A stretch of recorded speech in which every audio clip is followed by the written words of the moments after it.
Bom dia, boa tarde, boa noite. Sejam muito bem-vindos ao Envelhecendo e Agora, o podcast que vai te provar que a vida pode ficar ainda mais interessante com o passar do tempo. Meu nome é Helena Leon e eu sou o host desse podcast.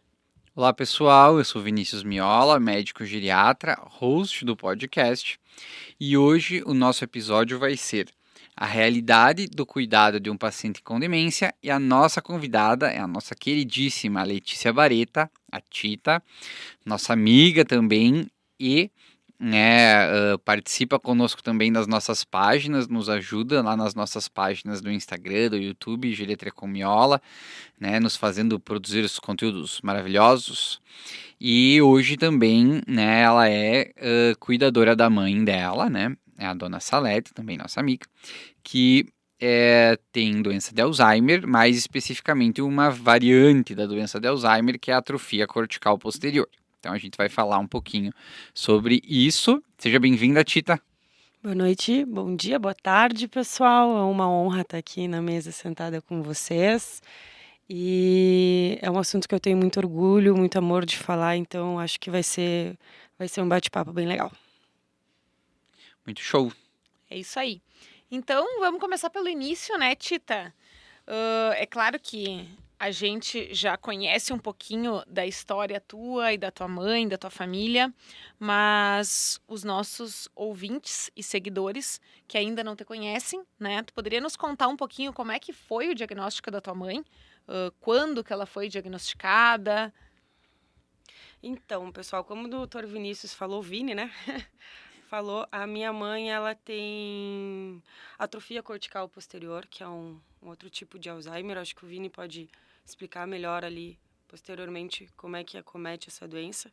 Mas o que acontece, principalmente, acarreta numa perda de visão. Não é bem uma perda de visão, mas a pessoa acaba ficando cega, né? Então, por conta disso, o diagnóstico ou até a gente perceber o Alzheimer foi um pouquinho mais difícil, porque os primeiros sintomas, os primeiros sinais foi a perda de visão. Então, o que a gente acomete? O que a gente acaba fazendo é indo num oftalmo, né? Porque, para mim, a minha mãe não estava enxergando direito e não tendo Alzheimer, né? Não aparecendo um Alzheimer, né?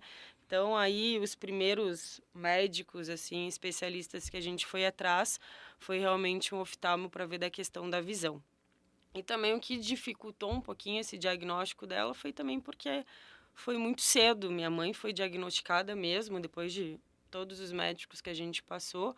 A minha mãe tinha em torno de 59, 60 anos, o que é muito jovem pra gente, né?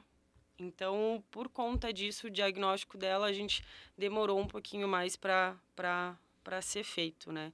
Primeiro por conta da visão, que os primeiros sintomas foi a perda de visão, e depois por conta da idade, né? Dela ser muito nova. Então, eu acho que você pode falar um pouquinho da atrofia, Vini, para explicar mais. Na realidade, só para o pessoal entender, é uma variante da doença de Alzheimer que acaba cometendo mais o lobo occipital, que não é comumente acometido na variante normal, na tradicional, que é a amnéstica, né? E o lobo occipital é responsável pelo processamento da visão, né? Então, é meio que isso, ela não processa adequadamente a imagem, né? O nervo óptico capta a imagem, mas quando ele chega no lobo occipital, lá atrás, o lobo occipital não consegue processar a imagem, né? Tipo, não Então, interpreta. não interpreta bem, né? Então, como, tipo... não é bem cegueira porque o olho tá enxergando. Sim, processar, tá perfeito, tá perfeito. O problema é neurológico mesmo, né? E aí começa assim e depois vai evoluindo. Acho que isso é uma coisa que vai ser até interessante a gente comentar um pouco sobre a evolução depois, porque o inicial é bem diferente, né? Mas depois acaba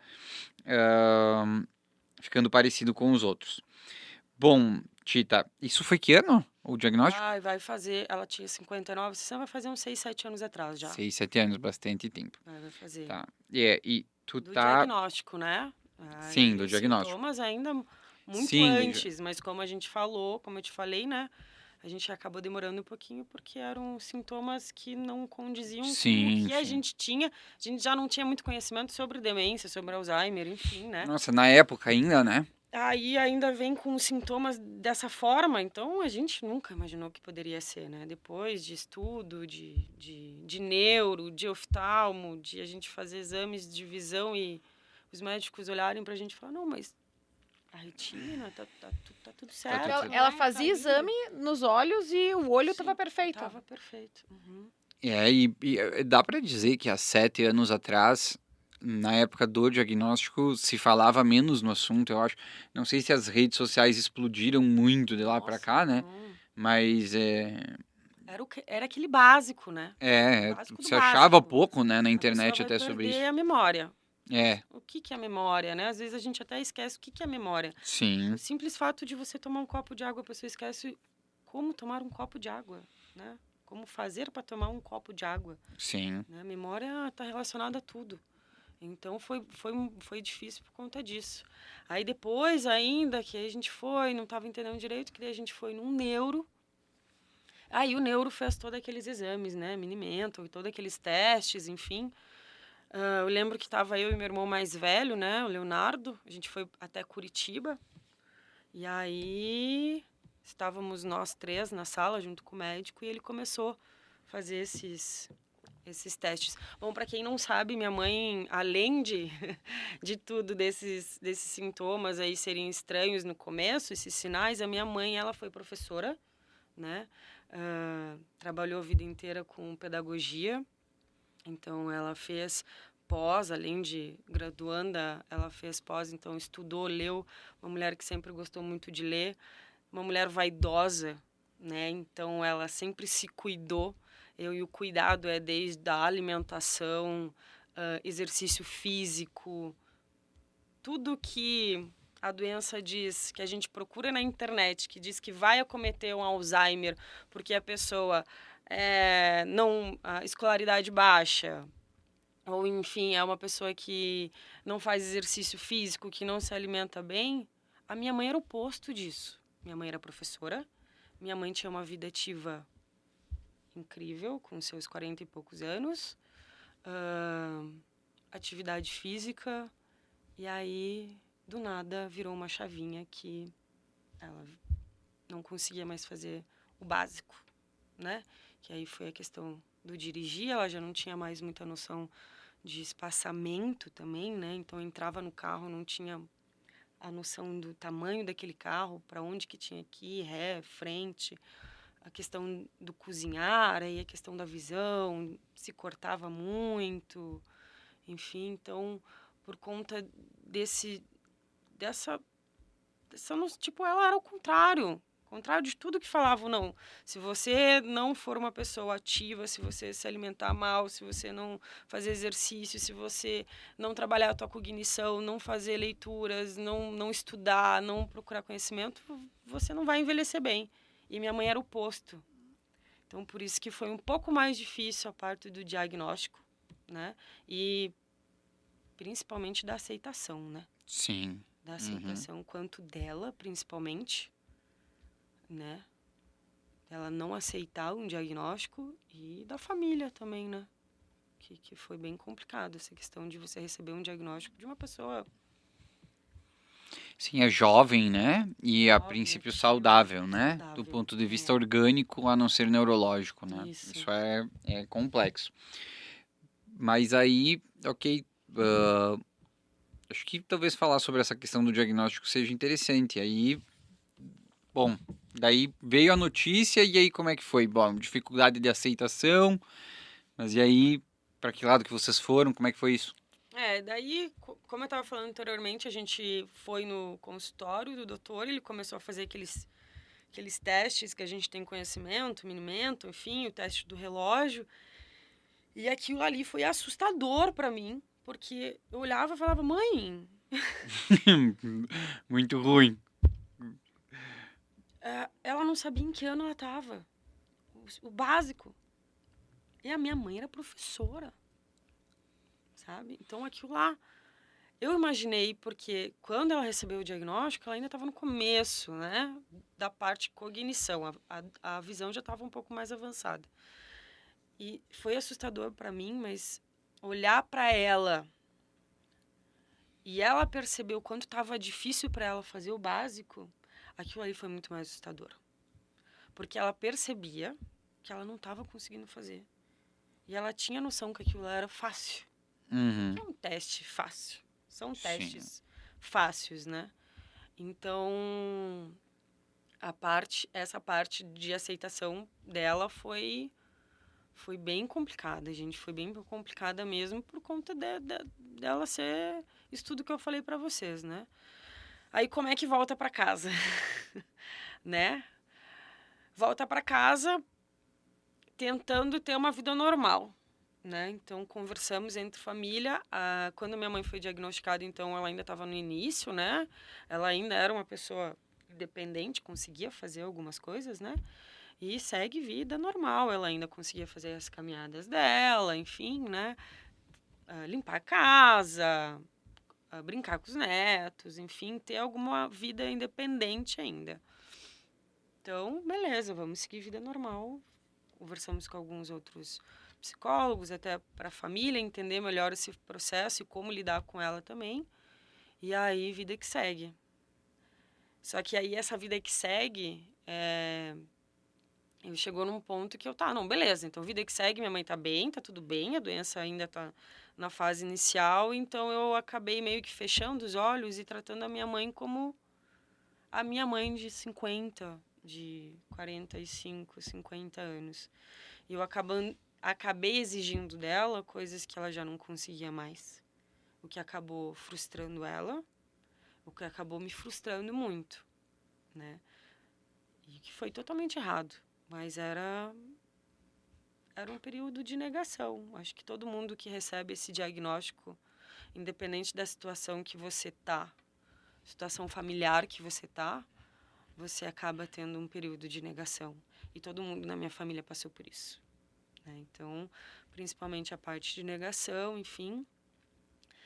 E aí a doença foi avançando, gente. A doença foi avançando. Por mais que a gente tenha ido pro inferno atrás de tratamento, atrás de cura, atrás de alguma coisa que conseguisse reverter a situação, por mais que a gente soubesse que não tem como reverter essa situação, a gente tentou, e a partir do momento que a gente percebeu que não, calma aí, a gente está exigindo muito dela. Então, vamos fazer o básico e o básico bem feito. E é isso que a gente tem feito hoje, o básico bem feito. Show. A partir de que ano que tu começou a cuidar dela, assim, mais... Agora, em 2024, vai fazer um ano exatamente que eu parei de trabalhar, né? Eu trabalhava numa empresa, eu era gerente do setor de marketing da empresa onde eu trabalhava. E aí, acabei parando em dezembro de 2022. E aí, começo de 2023, eu comecei a cuidar dela. A priorizar o tratamento dela, né? Isso. Mas antes tu já participava muito ativamente de todo esse processo, né? Claro, com certeza, com certeza. E só aconteceu, chegamos à conclusão de que precisaria eu parar de trabalhar para cuidar dela, porque de fato não tinha mais condições de deixar ela sozinha, assim. Chegou um momento em que não dava mais. E aí fizemos uma reunião familiar e aí decidimos que seria a hora de eu dar um tempo e cuidar dela. Tá, mas atualmente tem um caso particular que é a questão da visão, né? Que aí isso dificulta um pouco mais as coisas que já seriam difíceis, né? Então, tudo que já seria um pouco complexo fica um pouco mais, porque além dela ter dificuldade cognitiva, ela também não consegue enxergar, né? Processar adequadamente isso. Mas e o que aconteceu no decorrer ali? Quais foram as situações que fizeram vocês entender que não tinha mais, precisava ter esse cuidado mais robusto? Ó, Vini, o que virou a chavinha, cara, nunca vou esquecer, assim, foi antes de eu parar de trabalhar, então quem tomava conta dela era o meu pai.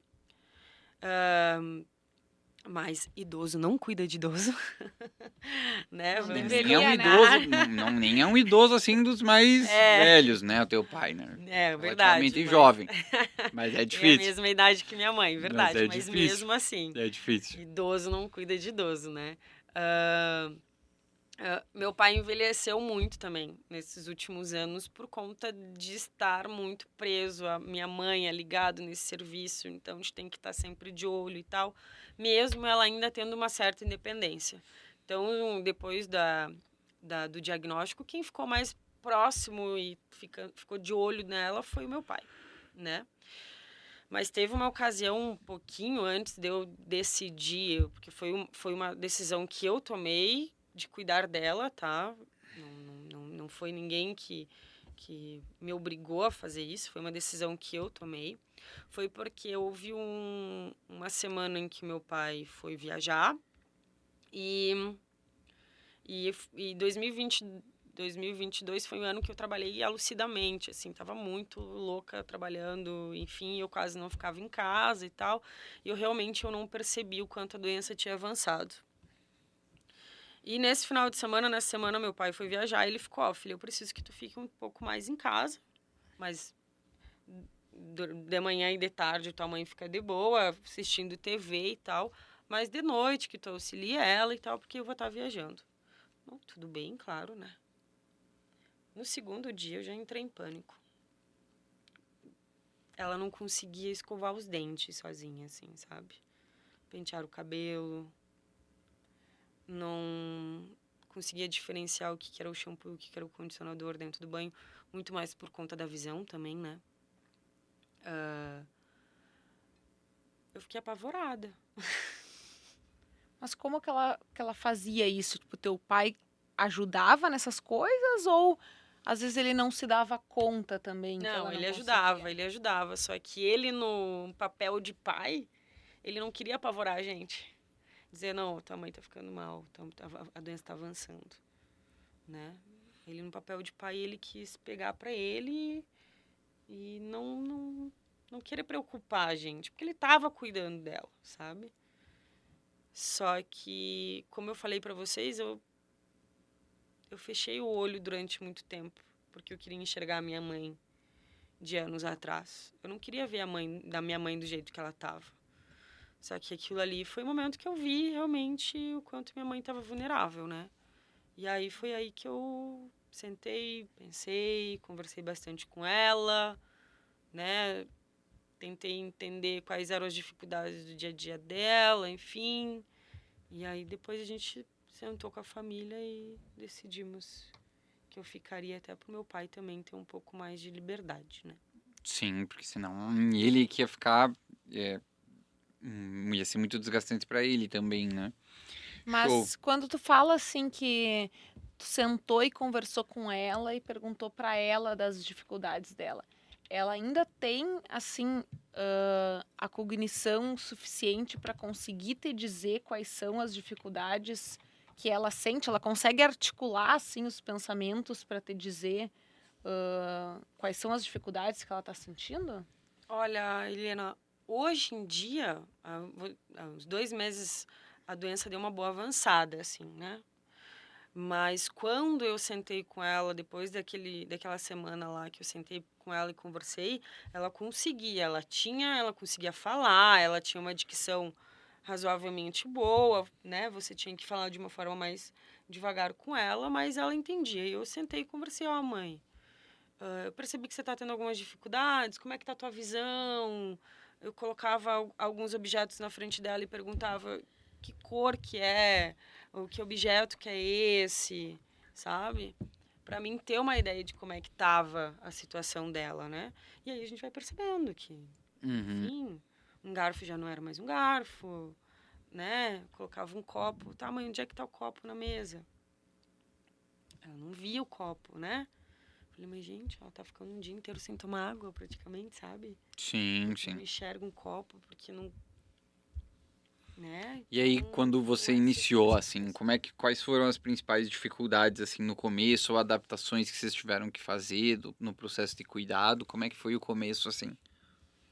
Olha, ah, tudo é questão de você entender que quem é cuidador, né? Foi uma coisa que eu aprendi já no primeiro mês ali, que não é a pessoa que você vai cuidar que tem que se adaptar a uma nova vida, é você que tem que se adaptar à vida de quem você cuida, né? Então, eu parei de trabalhar e eu queria fazer com que a minha mãe ficasse bem.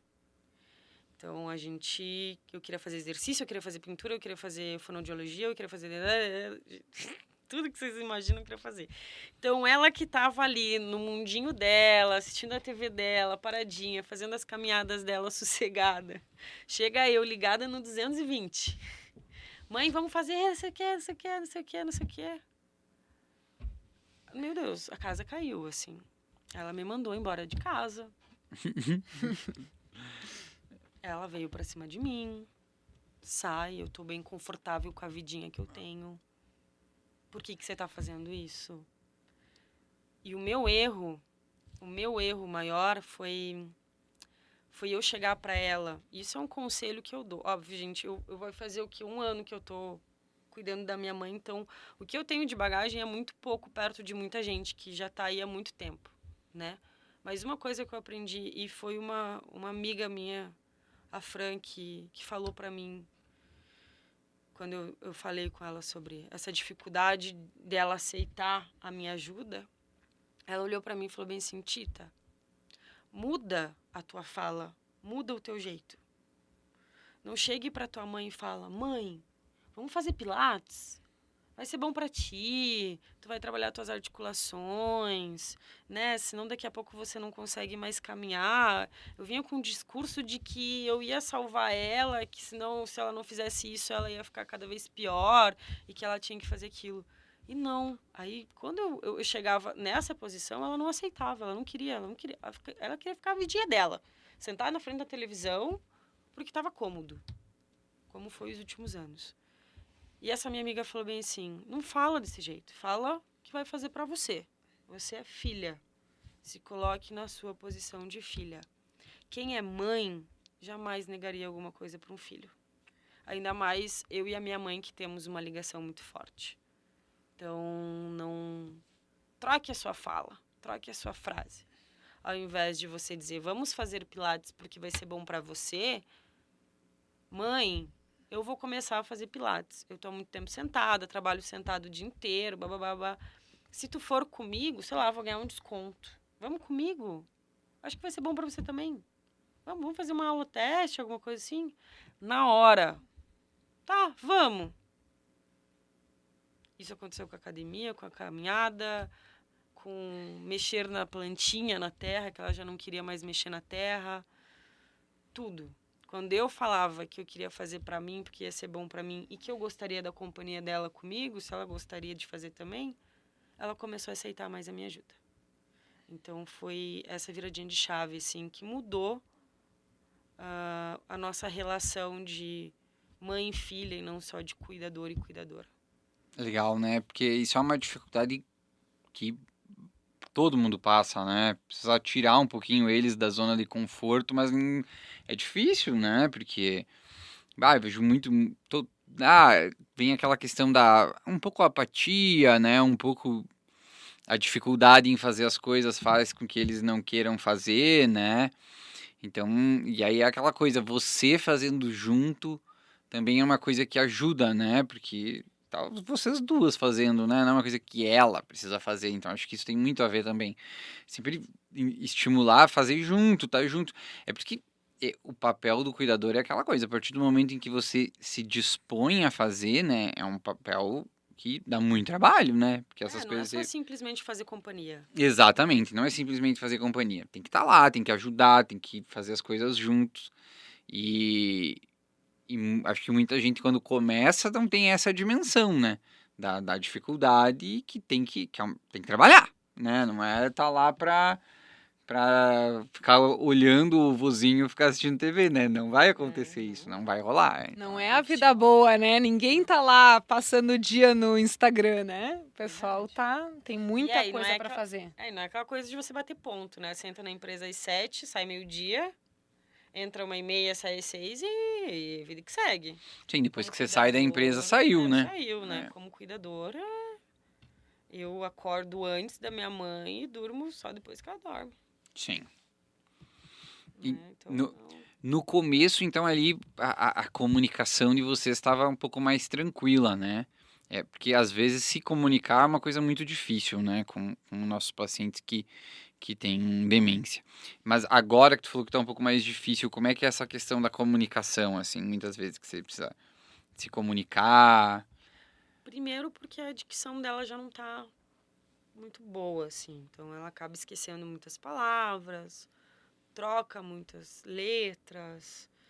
E aí, por conta disso, ela acaba se fechando, porque tem vergonha, né? Ela percebe que já tá com uma certa dificuldade de falar, então acaba falando menos. E dependendo da situação, por exemplo, eu tive um caso agora que ela acabou caindo, né? Infelizmente teve uma queda de pressão aí, com o calor que tá fazendo, caiu, machucou o braço. E ela meio que perdeu a noção, não, desculpa, ela estava meio desorientada, assim, né? Então, a gente chegava para ela e perguntava, tá, mas aonde que tá doendo? Ela tinha caído em cima de um braço e ela me apontava o outro braço, tá? Então, questão de, às vezes, alguma dor, ela não consegue identificar onde é que tá essa dor, ela tá com dor, mas ela não consegue identificar. E ela não tem mais aquela coisa dela escolher também, sabe? Ai, mãe, o que que tu quer fazer hoje? Ou o que que tu quer comer? Ou que roupa tu quer vestir? Cara, isso aí se abre um leque tão grande para uma pessoa que já não tem uma cognição muito boa. Então, você tem que dar estímulos mais curtos, quem sabe, né? Tipo, dar 2 ou 3 opções. Eu tento fazer bastante exercícios de fala, então, pego lá 200 palavras, e não são palavras difíceis, palavras fáceis que estão no dia a dia dela, enfim, para ela repetir 4, 5 vezes para mim, para ela separar algumas sílabas, às vezes ela sabe, às vezes ela se perde, né? Então, é essa estimulação. E a fala realmente está mais de esquecimento das palavras, ela está esquecendo as palavras e aí dificulta. E a conversa tem que ser uma conversa mais clara, mais leve.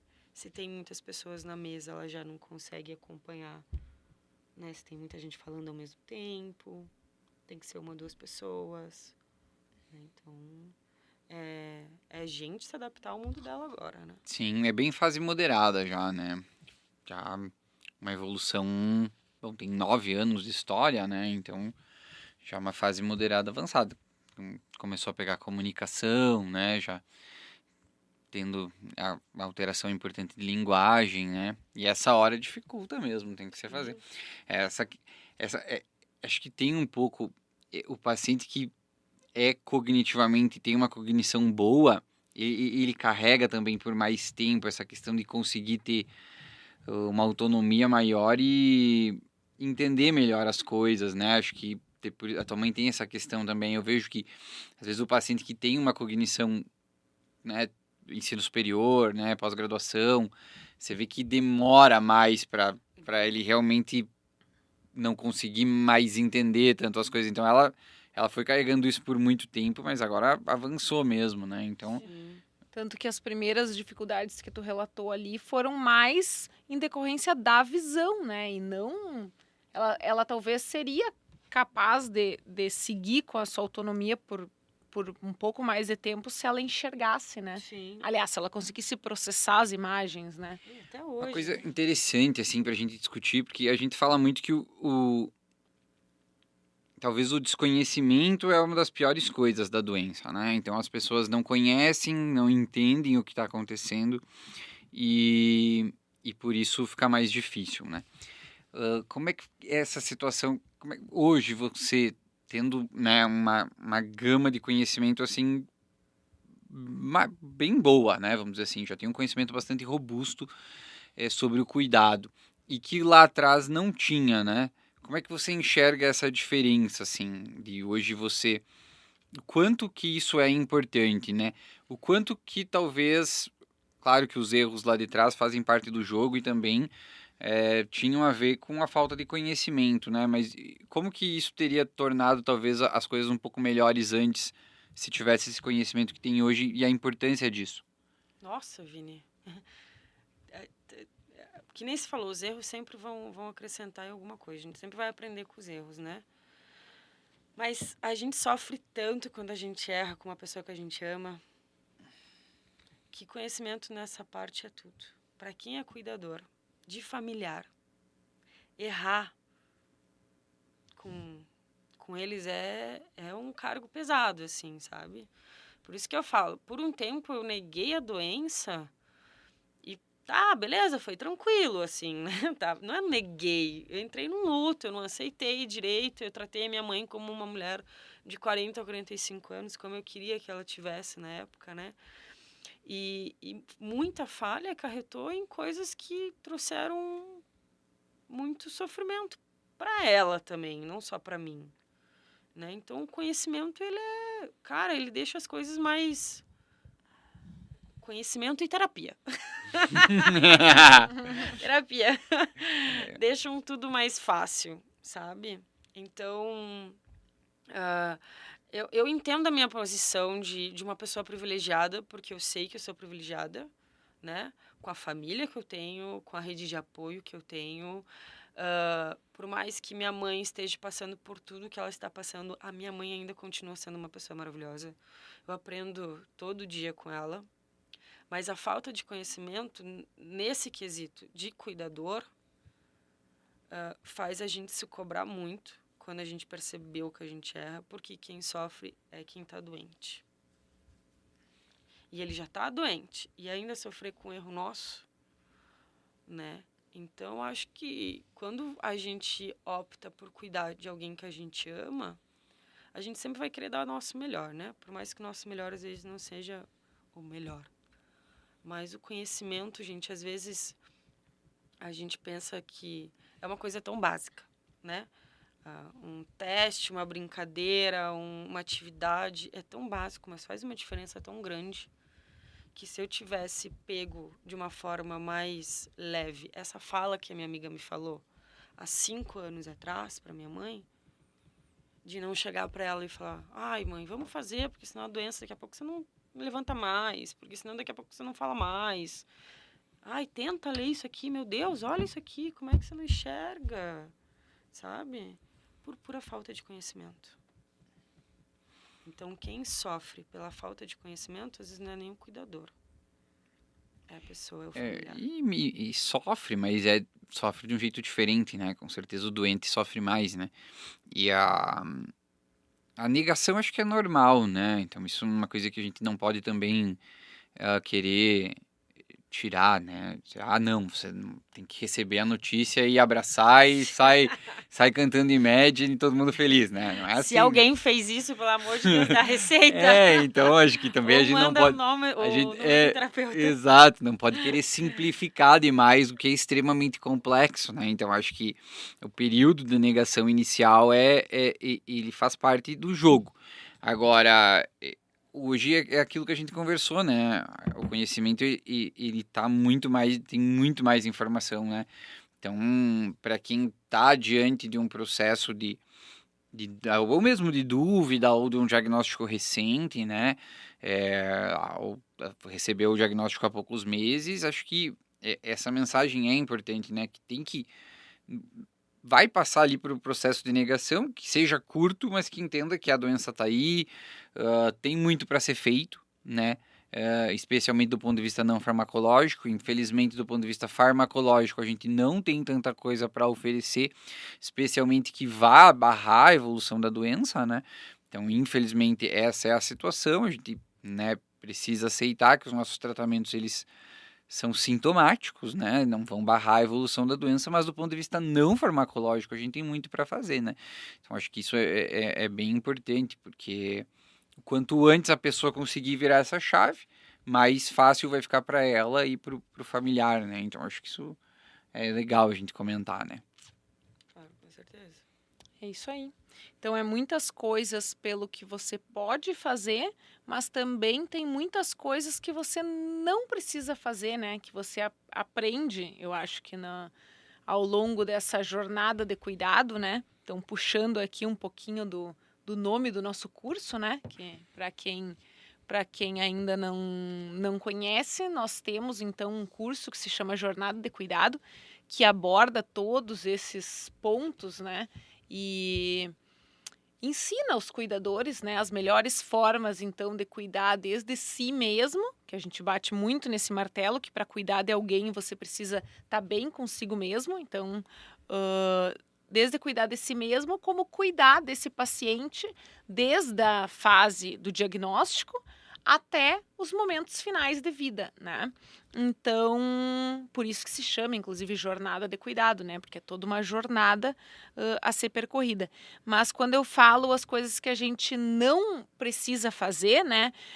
É a questão do perder a paciência, a questão do explicar 1000 vezes para ele que ele está errado. Então, você não precisa estar sempre certo. Você pode aceitar muitas vezes que a pessoa não vai compreender, né? Então, você vai entender que essa pessoa ela está cometida por uma doença, que não é porque ela quer, né, que ela está tendo aquela atitude, que não é porque ela quer, que ela esqueceu, né? Que ela não está fazendo aquilo para implicar contigo, que ela perguntou 10 vezes o que vai ser o almoço, porque ela simplesmente esqueceu mesmo, e você pode responder novamente que tem arroz, feijão e bife para comer.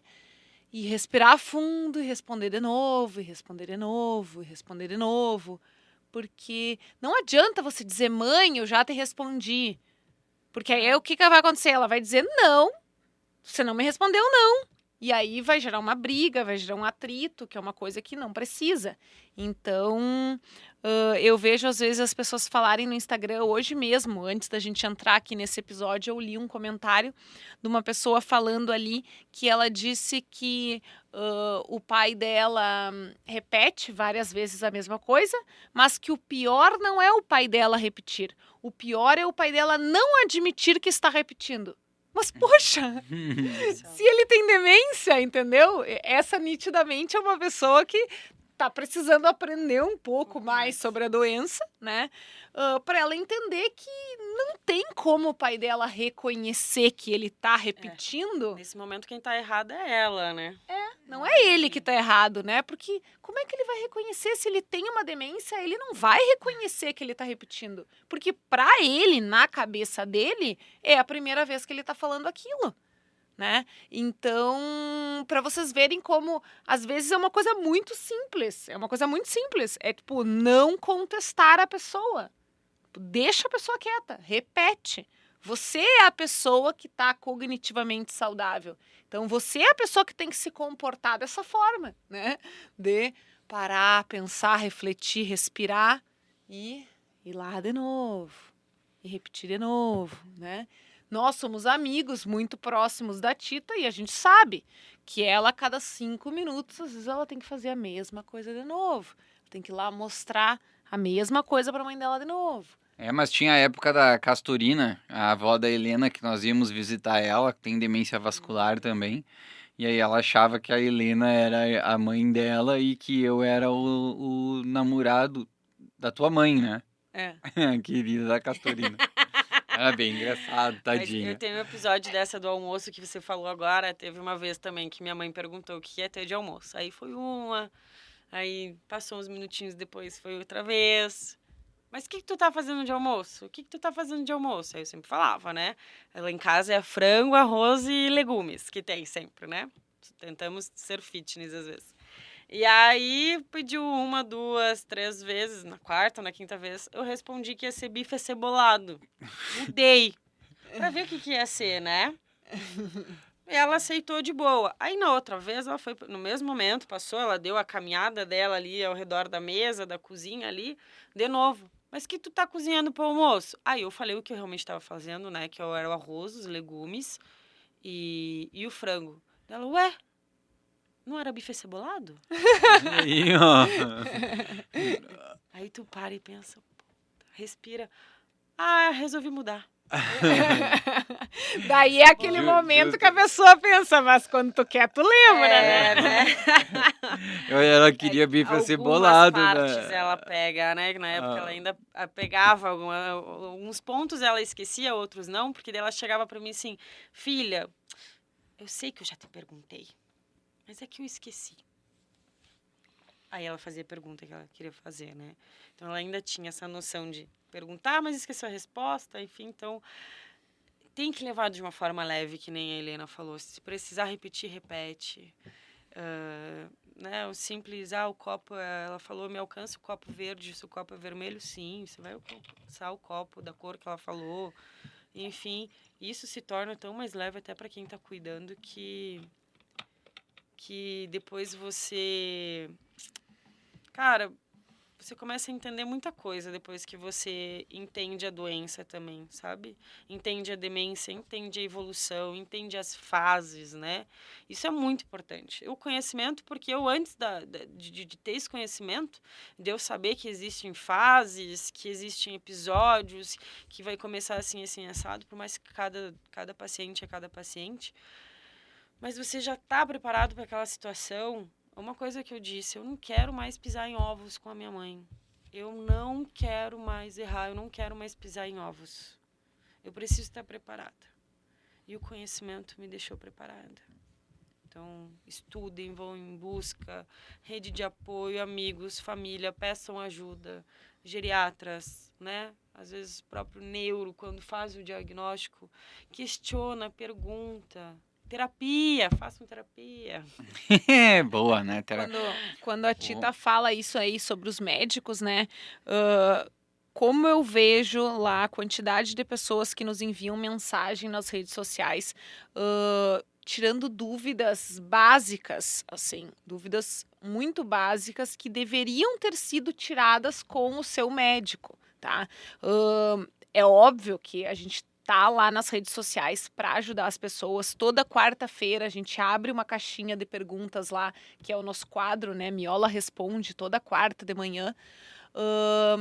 A gente está lá para responder essas dúvidas, mas tem algumas dúvidas que são específicas da pessoa e só quem pode responder, né, é o médico que está acompanhando aquela pessoa, que conhece o organismo daquela pessoa, que conhece aquele paciente, né? E aí tem muitas dúvidas básicas que muitas vezes a resposta é: converse com o seu médico, né?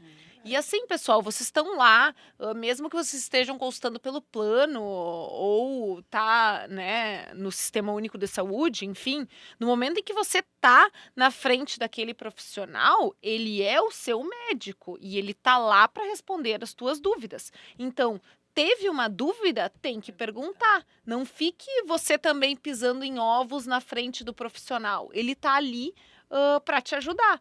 E muitas pessoas falam, mas parece que ele não... que ele tá com pressa, que ele tá querendo acabar logo a consulta, ou que ele tá... ou eu tenho vergonha de perguntar. Não pode ter vergonha de perguntar. Porque se você tiver vergonha de perguntar, quem vai sofrer é o seu familiar. Ou é você em casa, quando chegar em casa e não souber o que fazer. Então, você tem que incomodar aquela pessoa lá, perguntar, mas por quê? Ou às vezes não é nem por mal, às vezes para o médico uma coisa é óbvia. Então vocês veem que aqui eu, né, toda hora eu pergunto para o Vinícius uma coisa, eu não sei o que é esse termo, me explica o que é isso, né? Porque eu sou leiga no assunto. Então vocês, né, como os acompanhantes diários dessa pessoa, vocês têm que estar por dentro de tudo isso. O médico falou um termo que vocês não entenderam? Opa, doutora, eu não sei o que é isso. O senhor pode me explicar? O senhor pode me explicar melhor como é que é? O que eu tenho que esperar pela frente, né? Então, se o médico, muitas vezes, para ele, às vezes aquilo é óbvio. E ele não sente a necessidade de explicar. Né? Claro, tem pessoas e pessoas, tem médico que gosta de conversar mais, que dá margem, né? Que dá muito assunto para o paciente, tem outros que já são mais calados, que já são mais introvertidos, que não falam tanto. Mas aí vai do papel de vocês de irem perguntando, né? Fazendo com que ele fale. A gente vive uma época de empoderamento do paciente, né? E acho que isso é bom, né? o paciente ele tem que ser, de certa forma, empoderado, ou seja, buscar as informações, perguntar, né? E acho que essa questão que a Helena comentou é muito importante, porque as pessoas têm que trazer as dúvidas e têm que tirar na hora da consulta, né? Isso não só nesse caso, mas em qualquer outro caso, né? Quanto mais informação o paciente tem, mais fácil é a nossa vida como médico, né? Porque ele entende mais fácil as coisas, se ele entende melhor o tratamento, a chance dele aderir né, as terapêuticas, sejam farmacológicas ou não farmacológicas, é maior, né? Um paciente que não conhece a sua própria doença, né, não conhece o seu próprio tratamento, né, seja nesse caso ou em outro, ele tem uma chance menor, inclusive, de aderir ao tratamento, né? Então, essa questão é muito importante, tem que empoderar o paciente, né? Então, acho que isso é bem importante mesmo. Tita, deixa eu te pedir outra coisa. Isso é uma coisa engraçada, porque eu vejo. E isso é uma coisa que acontece muito com os cuidadores, né? No geral. Como é que tu se sente com relação a isso, que é o fato de delegar o cuidado, né? Quando não é você que tá lá. Como é que fica o coração? Sofre muito, já tá mais tranquilo, consegue delegar o cuidado, porque isso acontece muito na prática, né?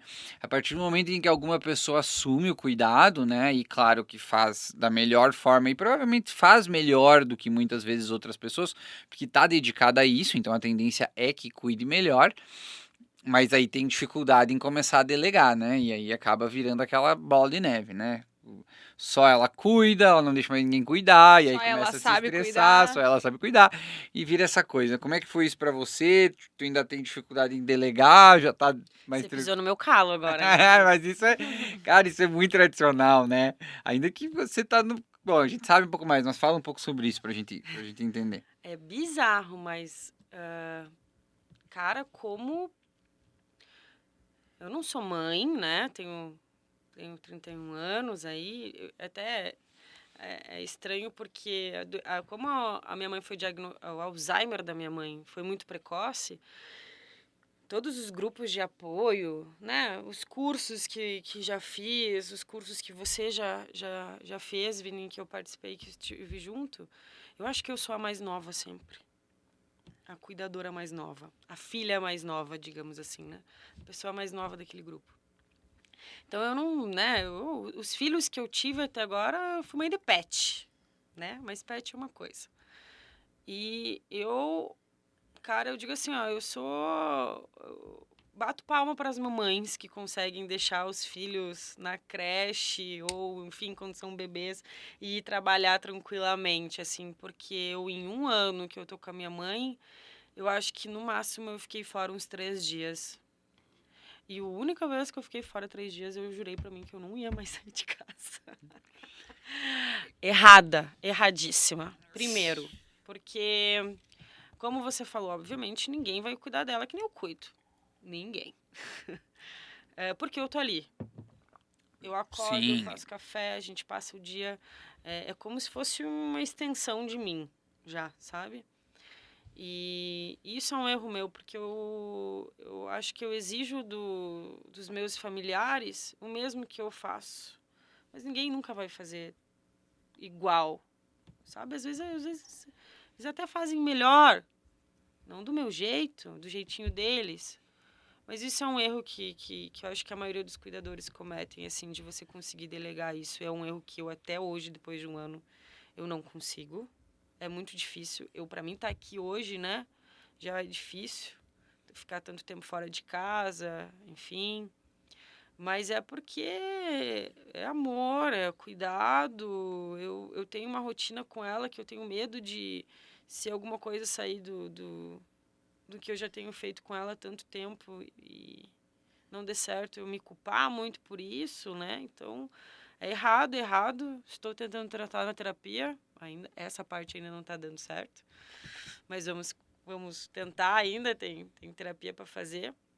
Mas é complicado, cuidadora, de você delegar isso para outras pessoas, para você ter uma vida social, para você conseguir sair de casa, aproveitar um pouquinho, é é pesado, assim. É difícil, Não né? é A gente fácil, assim, isso a por mais gente que eu sei que meu pai, meu irmão, meus irmãos estão ali para cuidar dela, é um pouquinho complicado, assim, porque primeiro que são homens, né? Eu venho de uma família que são homens. É eu, minha mãe, mais 3 homens. E homem é um bicho meio mais insensível, né? é diferente, é diferente. Vocês são Sim, é diferenciados. diferente. Não dá pra dizer Vocês que têm um olhar um quem pouquinho mais quer. fechado, não Não, tão é diferente. abrangente Homem e assim, sabe? mulher, cara, são E bichos até, diferentes. né, é fato, números aí para mostrar pra gente que a maioria dos cuidadores são mulheres. É Sim, muito sim. difícil você encontrar um filho homem que cuide da mãe ou do pai acamado, né, que tem certa demência. Porque os homens geralmente não têm esse olhar, essa sensibilidade mesmo, né? Então, e até porque é, é complicado, É diferente. não é Mas fácil. essa questão de delegar é muito complexo, né? E isso, às vezes, eu vejo que para algumas famílias, alguns cuidadores, é muito difícil, porque eles ficam doentes e não conseguem delegar para alguém, né? Então, Complicado. é a gente que chega no limite do estresse do cuidador, né? Da ansiedade e não consegue delegar funções para outras pessoas, né? Então é aquela coisa, né? A gente sabe que é difícil, a gente sabe, isso é um fato, né? A outra pessoa, ela não vai cuidar como você, não vai. Mas precisa de um tempo, né? Precisa de um período, um dia por semana, uma noite, para dar uma relaxada, porque é um trabalho muito desgastante, né? E essa questão é bem importante, Por né? isso Então, a importância de você ter uma rede de apoio, né? Eu tenho amigos, vocês dois estão inclusos nisso, que me fazem sair de casa, que me insistem para que eu ainda tenha essa minha vida social, enfim, vida ativa e tal. Há outros amigos meus também que insistem. Minha própria família fala, vai, sai, que a gente cuida dela, né? Você pratica exercícios regularmente, né? Tem o teu horário que é. Sim, eu tenho meu horáriozinho, que eles já sabem que é para sair, enfim. Mas não é por falta de rede de apoio, é por um apego mesmo. É apego que sim, a gente, sim. como cuidador, tem. E É, medo.